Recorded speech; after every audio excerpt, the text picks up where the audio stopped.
يا مساء الورد والفل والياسمين، ازيكم؟ عاملين ايه؟ وحشتوني جدا. النهاردة هنتكلم عن عملاق المسرح العربي او عميد المسرح العربي، يوسف بيه وهبي. تعالوا معايا نتعرف على قصة حياة يوسف بيه وهبي. اتولد يوسف عبد الله هديب وهبي في الفيوم في 17 يوليو 1898، وسموه نسبة لشاطئ يوسف اللي كان بيته بيطل عليه.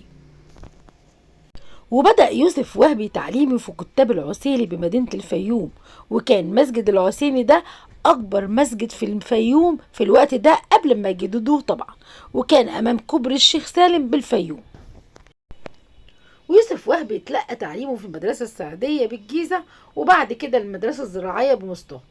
وأبوه كان من الأعيان للفيوم، ولغايه دلوقتي في حاجات هو عاملها زي ترعه عبد الله وهبي بالفيوم، واللي حولت الاف الافدنه لاراضي زراعيه.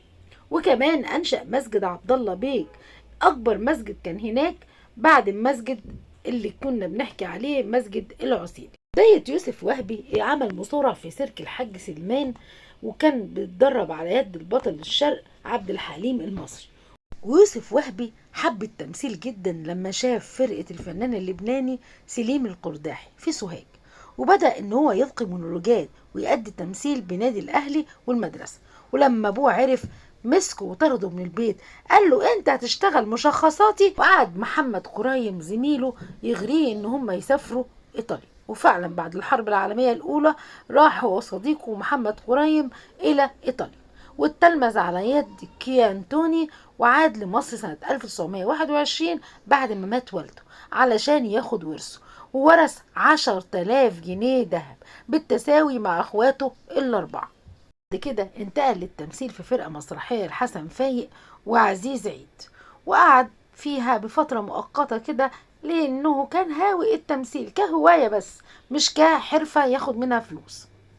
لكن الفرقة اللي التحق بيها كانت تعبانة جدا ماديا، وكانوا قالوا لازم يوسف وهبي هو اللي ينفق عليها وهي تبقى كويسة ماديا، لأن ما كانش حيلتهم أي حاجة. وفعلا أقنعوا يوسف وهبي إن هو يعود معاهم لمصر وإن هم يعملوا مشروعه الفني، وفعلا بدأوا بتكوين فرقة مسرحية أسسها هو، وبنى مسرح هو مسرح رمسيس، لأنه كان معروف في إيطاليا باسم رمسيس. قدم يوسف وهبي أكتر من 300 مسرحية، منها كرسي الاعتراف، بنات الشوارع، أولاد الفقراء، بيوم أفندي، وخليفة العباد، وهارون الرشيدي، وصلاح الدين الأيوبي، وكتير من المسرحيات الهادفة. عشان يوسف وهبي اتعلم بره، ما كانش حابب فكرة خالص مسرح الريحاني ولا مسرح كمان علي الكسار، علشان كده بنى لنفسه حاجة تانية خالص، وقال ان علي الكسار او نجيب الريحاني الاتنين فكرهم مختلف جدا عنه. علشان كده قرر ان هو يعمل كل موضوعاته هادفة، زي اولاد الشوارع، محاربة الاستعمار، الفساد والزواج من الاجنبيات، حاجات كتير جدا. وأنشأ يوسف وهبي مع صديقه محمد كريم شركة أفلام سينمائية باسم رمسيس فيلم، يعني المسرح اسمه برضو مسرح رمسيس، وبرضو للأفلام السينمائية الشركة سماها رمسيس فيلم. وأول فيلم له كان سنة 1932 فيلم زينب. وأنتج أولاد الزوات، وقام كمان بكتابته وبطولة الفيلم، وكمان كتب فيلم الدفاع وأخرجه سنة 1935. وكون الفنان الكبير يوسف وهبي ثنائي ناجح جدا مع ليلى مراد، وقدم كتير من الأفلام بتحمل اسمها زي ليلى بنت الريف، ليلى بنت المدارس، واكتشف كمان كتير من المواهب ممثلين وممثلات. أهمهم كانت أمينة رزق اللي كانت بتحبه جدا، واللي رفضت إنها تتجوز من شدة حبها ليه. وكمان اكتشف فاتن حمامة ومحمود المليجي وأنور وجدي وفريد شوقي وكتير جدا من الممثلين اللي اكتشفها. أما عن حياة الفنان يوسف بيه وهبي الشخصية، اتجوز 3 مرات، أولهم من ممثلة إيطالية اسمها إلينا، ودي اللي شجعته ان هو يمثل وان هو يستمر في بداية حياته على التمثيل ويدرسه كمان في إيطاليا. وعادت معاه للقاهرة، لكنها كانت بتغير عليه جدا جدا، وده سبب في انفصالهم عن بعض. أما الجوازة التانية فكانت من عائشة هانم فهمي، ودي ابنة علي باشا فهمي، وكانت أكبر منه ب16 سنة، لكنها كانت بتغير عليه موت. ممكن لو كان يتأخر عليها ولا حاجة كانت بتطين عيشته وتكسر الدنيا، لدرجة ان هو ساعات كان بيقعد يلف في الشوارع ويخاف يروح منها، واضطر للأسف ان هو يطلقها من كتر غيرتها. الجنان كان شغال جدا عندها وكانت بتكسر له الدنيا، وممكن كانت ترميه بأي حاجة في وشه، فعلشان كده طلقها. لكنها خربت بيته واضطرت انها تحجز كمان على المسرح بتاعه واشهر افلاسه. لكن كل الممثلين باعوا اللي باع سيخته، وزي امينه رزق وعملت معاه حاجات كتير واجرت له شقه وجابت له عفش بحيث ان هو يا عيني ما يتمرمطش في الشوارع، ورغم كده ما اتجوزش امينه رزق.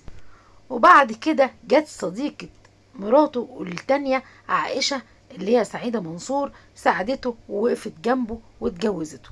وكانت هي متجوزه اصلا من واحد كان بيغير عليها خالص، ولما عرف انها اتجوزت يوسف وهبي هربت هي وهو، وكان واقف جنبها يوسف وهبي بصراحة ما سابهاش، وبنى بعد كده قصر وقعد فيه لحد ما ماته، وهي قعدت على ذمته لحد وفاته برضه. ومن أكبر المشاكل اللي واجهت الفنان الكبير يوسف بيه وهبي لما اتعرض عليه إن هو يعمل فيلم للرسول، وطبعا ده ما قبلوش الملك فاروق جدا، وقال له دي إساءة للرسول صلى الله عليه وسلم وما ينفعش إن أنت تعمل الدور ده.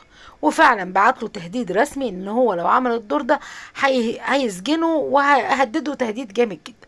وفعلا يوسف وهبي اتنازل عن الدور ده رغم ان هو كان هيجيله ملايين الجنيهات، لكن رفض الفلوس في سبيل ان هو ما يهنش الرسول ولا يسأله.